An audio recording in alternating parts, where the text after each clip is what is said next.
This milestone puts into perspective what this climate conference is all about.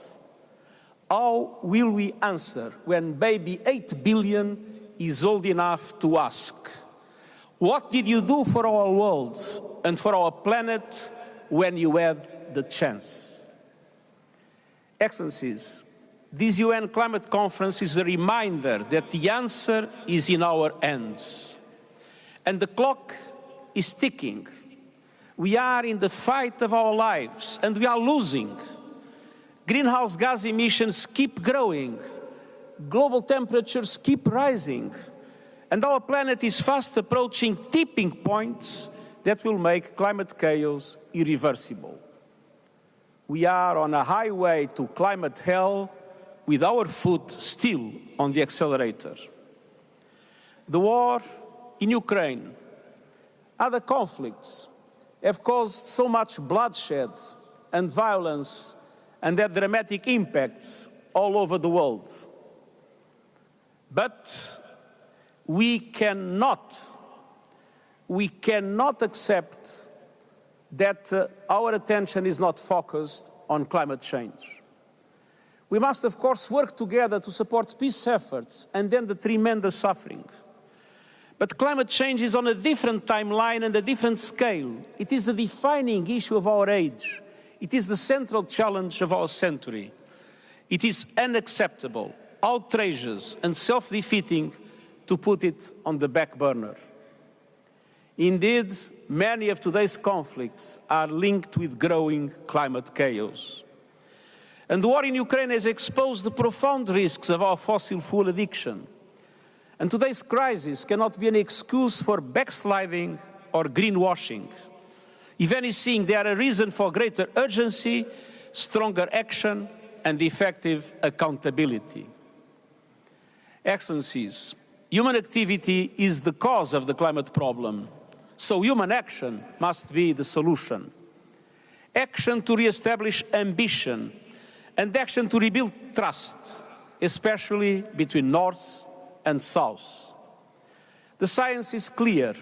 Any hope of limiting temperature rise to 1.5 degrees means achieving global net zero emissions by 2050. But that 1.5 degree goal is on life support and the machines are rattling. We are getting dangerously close to the point of no return. And to avoid that dire fate, all G20 countries must accelerate their transition now in this decade. Developed countries must take the lead, but emerging economies are also critical to bending the global emissions curve. Last year in Glasgow, I called for coalitions of support for high-emitting emerging economies to accelerate the transition from coal towards renewables. We are making progress with the Just Energy Transition partnerships, but much more is needed. And that is why at the beginning of COP27, I'm calling for a historic pact between developed and developing economies, and especially developed and emerging economies, a climate solidarity pact. A pact in which all countries make an extra effort to reduce emissions this decade in line with 1.5 degree goal. A pact in which wealthier countries and international financial institutions provide financial and technical assistance to help emerging economies speed their own renewable energy transition. A pact to independence on fossil fuels and the building of new coal plants, phasing out coal in OECD countries by 2030 and everywhere else by 2040. A pact that will provide universal, affordable, sustainable energy for all. A pact in which developed and emerging economies unite around a common strategy and combine capacities and resources for the benefit of humankind. The two largest economies, the United States and China, have a particular responsibility to join efforts to make this pact a reality. And this is our only hope of meeting our climate goals. Humanity has a choice: cooperate or perish.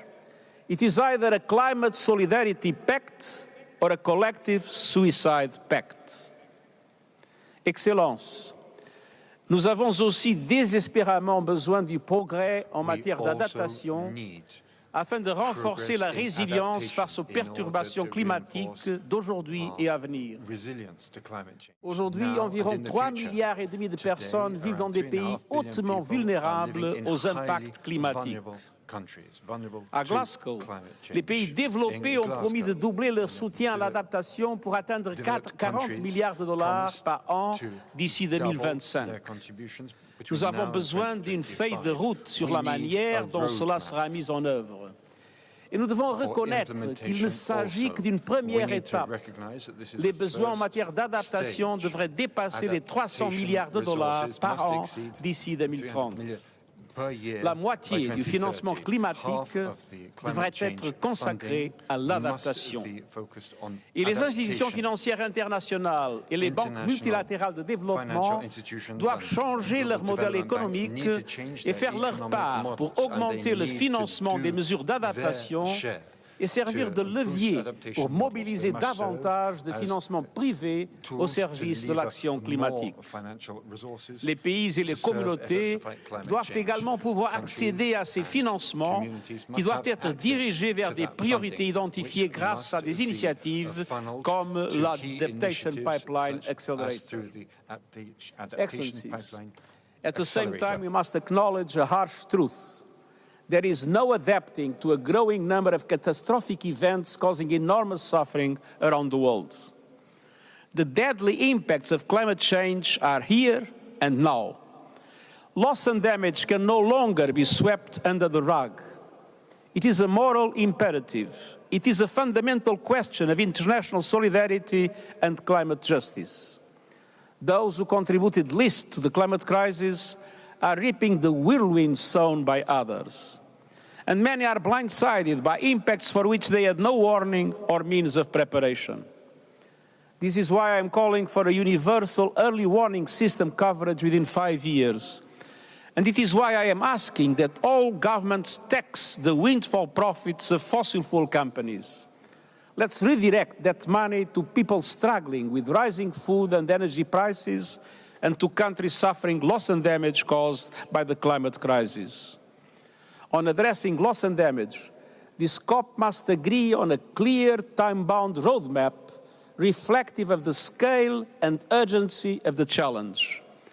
And this roadmap must deliver effective institutional arrangements for financing.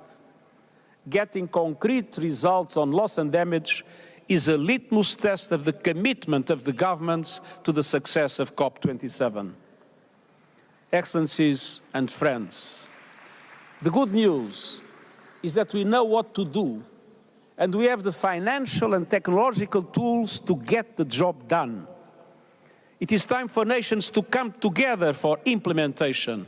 It is time for international solidarity across the board. Solidarity that respects all human rights and guarantees a safe space for environmental defenders and all actors in society to contribute to our climate response. Let's not forget that the war on nature is itself a massive violation of human rights. We need all hands on deck for faster, bolder climate action. A window of opportunity remains open, but only a narrow shaft of light remains. The global climate fight will be won or lost in this crucial decade on our watch.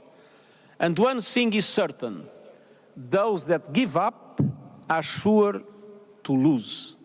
So let's fight together and let's win for the 8 billion members of our human family and for generations to come.